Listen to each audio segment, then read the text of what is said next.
நேரம் சரியில்லைன்னா சின்னவன் மாணிக்கவேல்ரான்ட்ட பேசணும். இனி வைக்க போறான் வெட்டு ஜூட்டு அடி ஜூட்டு நீ யாருன்னு தான் காட்டு வீட்டு.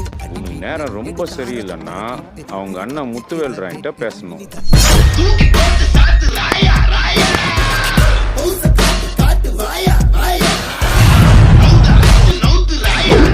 பிறந்த நேரமே சரியில்லைன்னா அவங்க அண்ணன் காத்தவரான்ட்ட பேசணும்.